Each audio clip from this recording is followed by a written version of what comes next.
Halo para penonton YouTube Romodito SCY.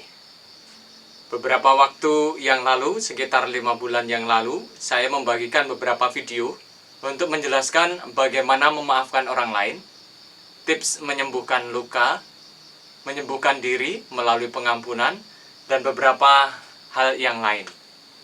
Nah, bagi yang belum tahu, ini videonya.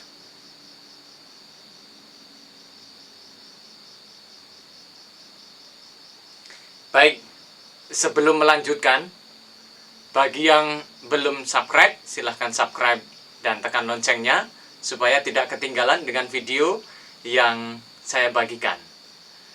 Baik, dalam video ini saya akan mengajak kita semua itu, saya dan Anda, untuk melakukan bagaimana cara mengatasi iri hati.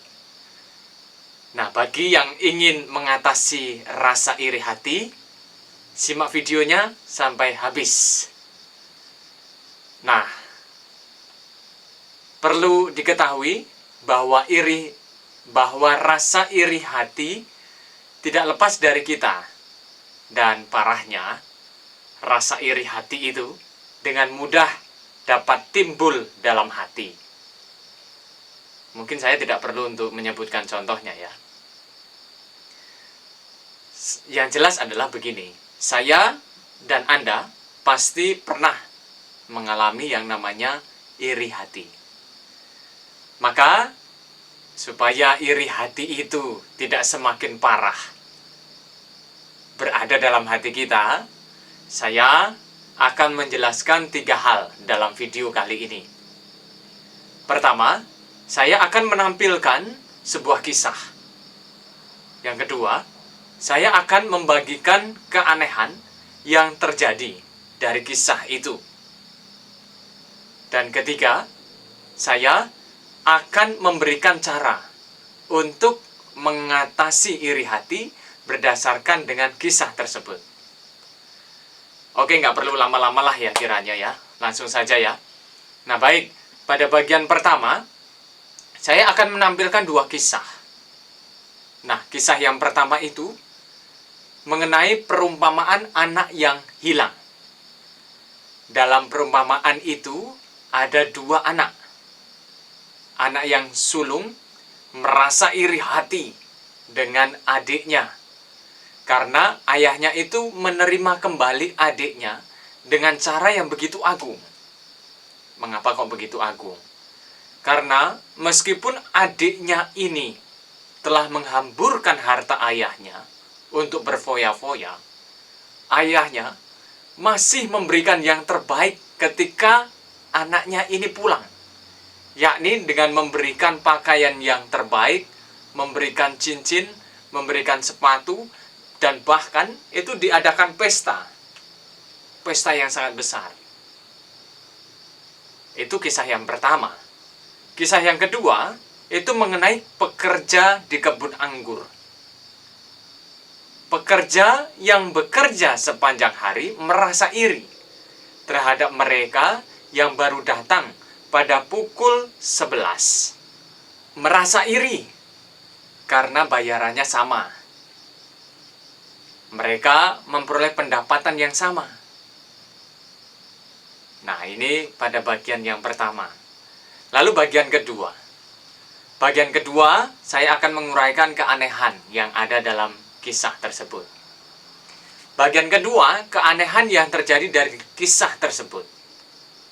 Nah, keanehan yang terjadi pada kisah yang pertama adalah ayahnya itu malah berkata kepada anaknya yang sulung begini, "Anakku, engkau selalu bersama-sama dengan aku, dan segala kepunyaanku adalah kepunyaanmu. Dongkol nggak? Udah ngabisin harta, hidup berfoya-foya, pulang, masih dipestakan dan diberikan yang terbaik lagi. Sedangkan dia sendiri tidak pernah yang namanya diajak untuk pesta. Dongkol dong pasti." Nah, itu yang pertama. Kisah yang kedua, keanehan yang terjadi adalah pemilik tanah itu justru mengatakan kepada mereka yang bekerja sepanjang hari begini, iri hatikah engkau karena aku murah hati? Kan sudah jelas-jelas bahwa dia itu iri hati. Merasa iri karena bayarannya sama dengan yang datang jam 11. Lah kok malah bosnya mengatakan begitu? Kan dongkol juga. Nah lalu, apa yang bisa kita lakukan untuk mengatasi iri hati yang ada dalam diri kita? Baik, kita semua yang jelas, kita semua itu pasti pernah merasa iri hati. Apa penyebabnya? Yang jelas pertama, kita merasa iri karena kita itu tidak bisa menerima orang lain itu maju dan sukses. Kedua, kita nggak rela kalau orang lain itu sukses dan berhasil. Ketiga, kita nggak rela kalau orang lain itu bisa menunjukkan sikap yang lebih baik. Misalnya dari kisah yang pertama. Anak bungsu kembali kepada orang tuanya, kepada ayahnya karena dia merasa bertobat. Sedangkan anak sulung nggak terima, merasa iri. Dan banyak hal sebenarnya. Dan keempat, kita itu membandingkan diri kita dengan orang lain. Dan kita iri karena kita belum bisa melakukan seperti yang dilakukan oleh orang tersebut. Nah, maka supaya rasa iri itu tidak semakin parah dalam diri kita, ini caranya. Caranya adalah yang pertama. Ingat bahwa tindakan membanding-bandingkan diri itu adalah tindakan yang bodoh dan merusak diri sendiri. Ya biar toh ya, orang lain sukses, berhasil, ya biarlah karena itu kerja keras mereka. Mengapa kita membandingkan dengan orang lain? Ya biar toh ya, dia cantik, dia ganteng, dia kaya, ya biar toh ya, ngapain membanding-bandingkan? Membanding-bandingkan adalah tindakan yang bodoh dan bisa merusak diri sendiri. Nah, orang lain itu akan selalu memiliki sesuatu yang tidak bisa kita miliki atau menikmati pengalaman yang berbeda dengan apa yang kita alami. Jadi semua orang itu punya pengalamannya masing-masing, memiliki sesuatu yang berbeda dengan kita. Maka nggak perlu untuk membanding-bandingkan. Kedua, Allah itu memberi kita banyak berkat, termasuk hidup di atas bumi ini, dan janji hidup kekal kepada semua orang yang percaya kepadanya.